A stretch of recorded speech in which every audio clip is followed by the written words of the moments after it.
They can control Jay-Z and Beyonce, But not you, man. but they can't control me. You Not see, it you. ain't no name I won't name. What if everything you thought was a conspiracy turned out to be documented? What if the wildest podcast conversations, the interviews people laughed at, the comedians they called crazy, were actually early warnings? For years, people brushed it off. Epstein's Island? That sounds like a movie plot. Who was the guy who told me about Epstein's Island more than a decade ago, and I thought it was the craziest thing I'd ever heard. I was like, what are you saying?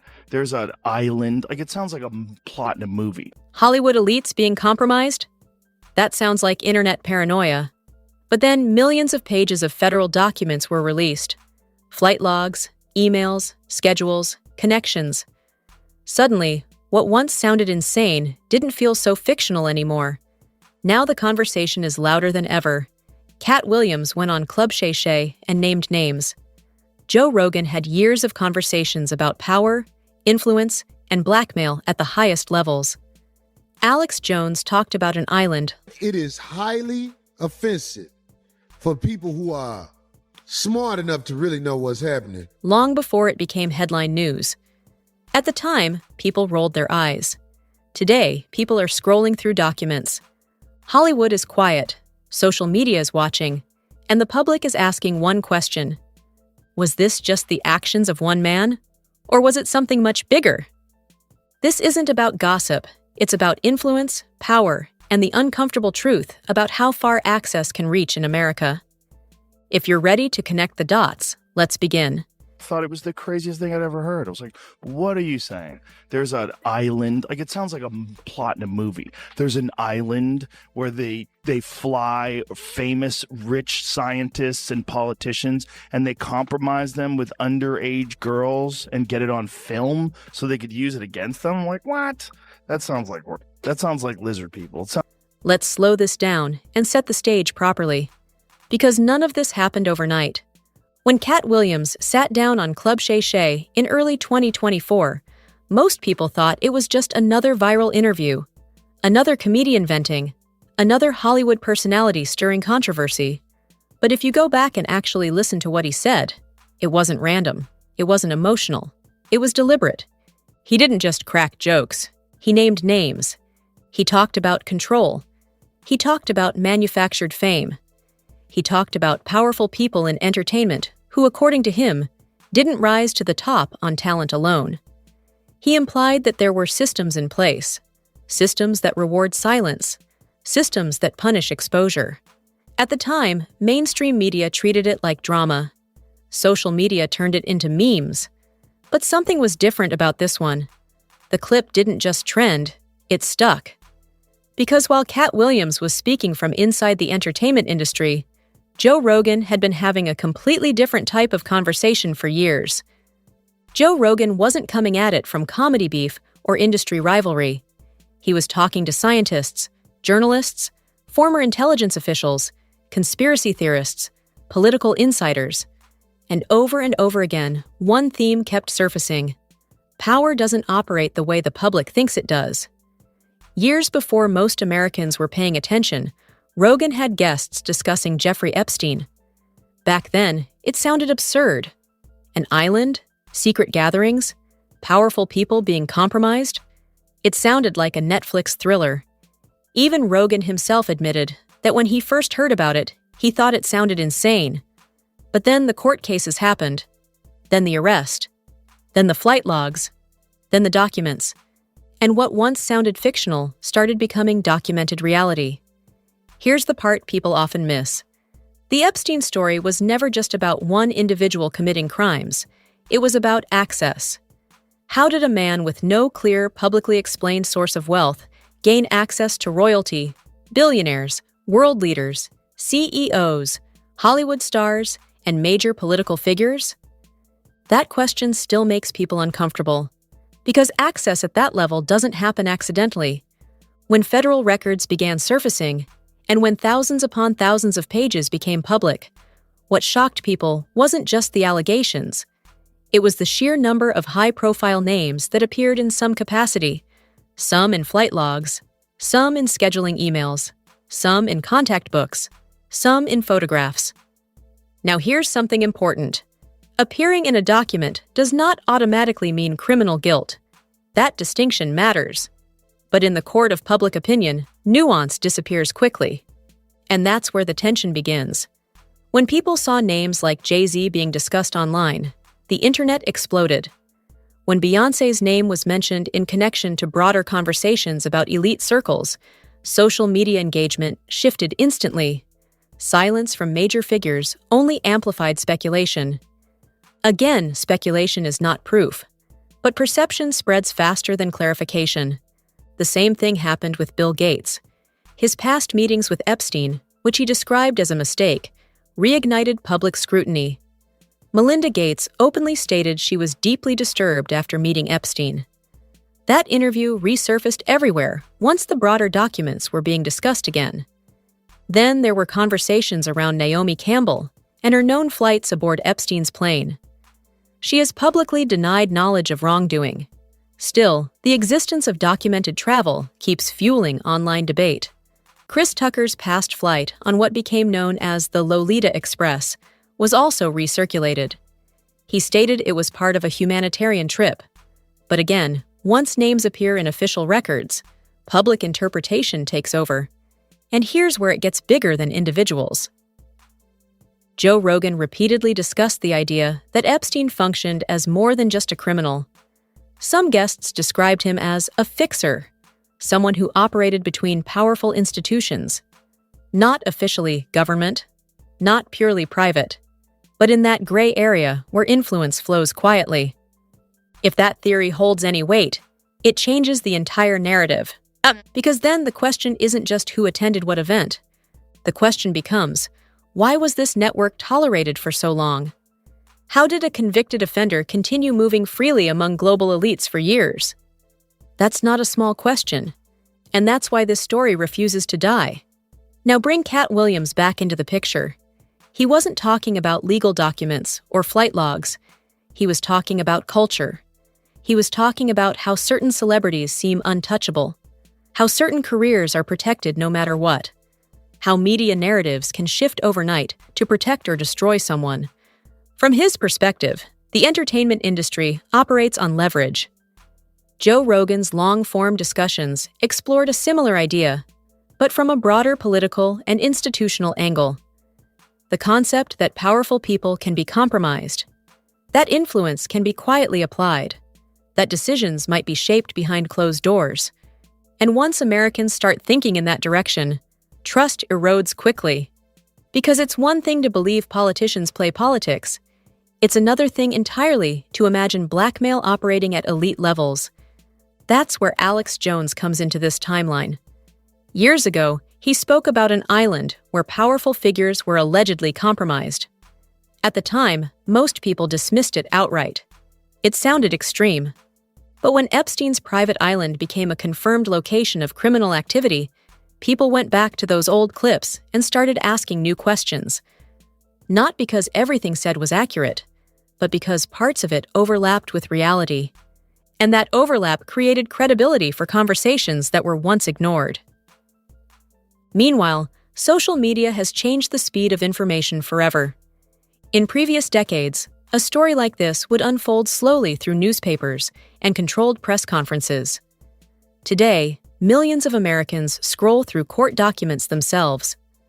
Independent creators analyze flight logs. Podcasts dissect email threads.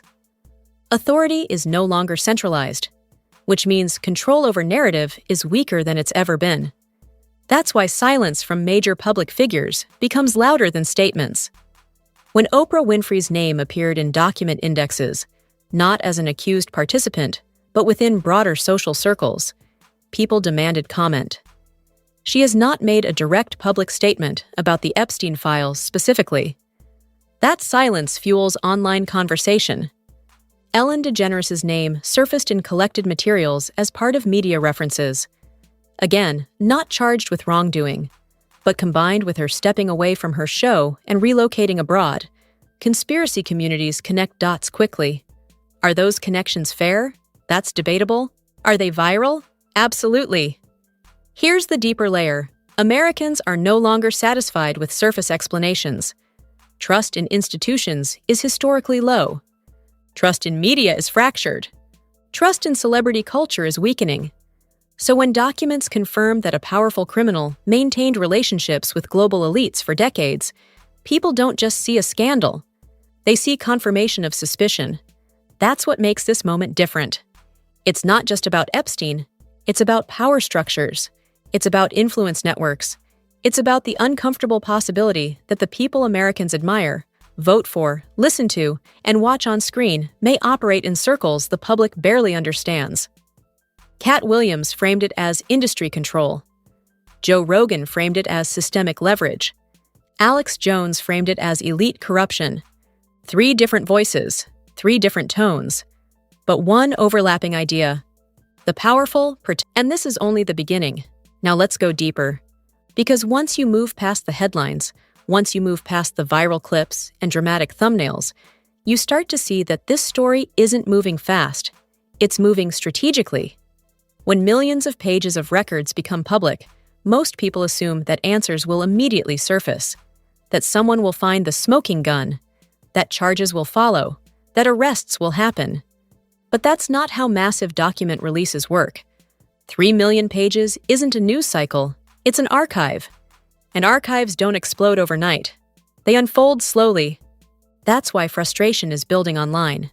People are asking, if everything is out, why does it still feel incomplete? Why are some names clearly visible while others are heavily redacted? Why do some figures immediately respond with legal statements while others say nothing at all? This is where perception becomes more powerful than proof. When Jay-Z's name began trending again in connection with older allegations and resurfaced documents, the internet reacted instantly. Not because there was a conviction, not because new charges were filed, but because in 2026, association alone creates a storm. Beyoncé's silence only intensified speculation. In the modern media era, silence is interpreted as strategy, and strategy invites suspicion. Now, again, appearing in a file does not equal guilt. That distinction is critical. But we're no longer in a world where nuance spreads as fast as headlines. The same pattern repeated with Bill Gates. His meetings with Epstein had already been public knowledge for years. Gates himself admitted that meeting with Epstein was a mistake. Melinda Gates described Epstein as abhorrent and said she regretted even one encounter. Those interviews resurfaced instantly once broader conversations about elite networks regained traction. And here's the key shift happening in 2026. People are no longer separating individual cases. They're analyzing patterns. Why did so many powerful individuals across politics, tech, entertainment, and finance maintain contact with the same man after his first conviction? That's the question that doesn't go away. It's not about one dinner. It's about repeated access, repeated travel, repeated meetings. If Epstein was socially radioactive after his initial conviction, why did access remain open? Joe Rogan's podcast discussions often circled around this concept: leverage. Not conspiracy in a cinematic sense, not secret underground layers, but leverage in its simplest form: information that can influence behavior.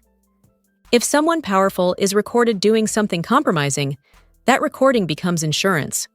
Whether it's ever used publicly is irrelevant. The possibility is enough. That idea alone is deeply unsettling, because it suggests that influence might not always be ideological. It might be negotiated. And if negotiations happen at elite levels, the public would never see them. Now zoom out. This isn't just about celebrities. It's about how influence ecosystems operate. Hollywood has always been an industry built on access. Access to auditions, access to investors, access to distribution, access to media coverage. Katt Williams' criticism centered on this ecosystem.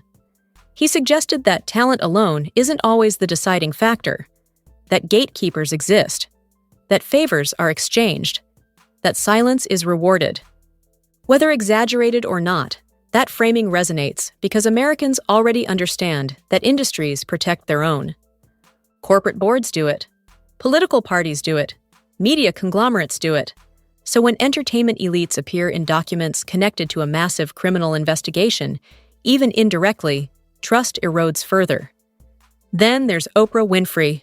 Her name appearing in broader documentation sparked immediate conversation online. Not because she was charged with wrongdoing, she was not, but because of proximity. Oprah spent decades building a reputation as a moral authority in media. When someone with that level of cultural influence appears anywhere near a scandal of this magnitude, even tangentially, people demand clarity. The same dynamic played out with Ellen DeGeneres. Her departure from daytime television, workplace controversy, and relocation overseas created a vacuum. And in a vacuum, speculation multiplies. This is the new media landscape. Absence equals intrigue. Silence equals suspicion. Delay equals doubt. Meanwhile, independent creators are combing through records line by line, cross-referencing flight logs with public appearances, comparing email timestamps with media events, connecting social circles. It's crowdsourced investigation at a national scale, and the federal government's pace of communication hasn't matched the public's appetite for answers. That gap creates tension. When officials say, "The matter is closed," but millions of pages are still being analyzed by the public, closure doesn't feel final. It feels administrative. That's why Joe Rogan's older conversations are resurfacing again. In those discussions, he often expressed disbelief at how someone like Epstein could operate so openly for so long. How do wealthy individuals ignore warning signs? How do institutions overlook reputational risk? How does someone with a prior conviction continue to secure meetings with world leaders? The simplest explanation is often social complacency. Powerful people vouch for each other. Reputation becomes currency. If enough influential names treat someone as credible, others follow. But the darker explanation, the one that fuels online debate, is that some individuals may have had reasons to maintain quiet relationships. That possibility is what keeps this story alive. Now add social media into the equation. In 2026, follower counts are public currency. When controversy trends, numbers move. When silence stretches, engagement shifts. Some celebrities have seen measurable drops in followers during peak conversation periods. Is that proof of wrongdoing? No. But it's proof of public reaction, and public reaction shapes legacy. That's the cultural shift happening right now. For decades, celebrity culture operated with distance. Publicists controlled messaging. Traditional media filtered narratives. Today, a single archived clip can resurface and trend globally within hours. An old interview, an old photograph, an old association, and suddenly, reputations are reevaluated in real time. Katt Williams predicted that some of the most admired figures in entertainment were not as untouchable as they seemed. Joe Rogan predicted that power structures operate in gray areas the public rarely sees. Now, Americans are testing those claims against documented history. Not memes, not rumors, documents, flight logs, depositions, email chains. And here's the uncomfortable truth. Even if no additional charges are filed, even if no new arrests occur, the perception of systemic protection has already embedded itself into public consciousness. That's difficult to reverse, because once trust fractures, rebuilding it requires transparency. And transparency is slow. So where does that leave Hollywood? Where does that leave political elites? Where does that leave tech billionaires? It leaves them under scrutiny in a way that didn't exist 10 years ago. The public isn't just consuming entertainment anymore. They're auditing influence. And every delay, every redaction, every unanswered question feeds the belief that something larger existed behind closed doors. Whether that belief proves entirely accurate or partially exaggerated remains to be seen. But momentum matters. Right now, momentum belongs to skepticism. And skepticism spreads faster than reassurance. The biggest question isn't who was mentioned in which document. The biggest question is this. If a network of influence enabled one of the most notorious criminals in modern history to thrive for decades, what safeguards failed? And have those safeguards actually been fixed? That's not a conspiracy question. That's a governance question. That's a cultural question. And it's one that won't disappear just because headlines fade. Because once the public starts examining power this closely, it rarely looks away. Here's the part nobody wants to say out loud. This story was never just about Jeffrey Epstein.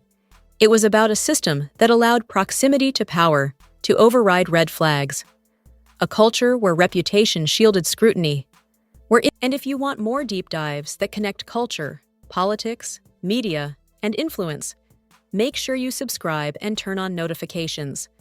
This conversation isn't over. It's just getting started.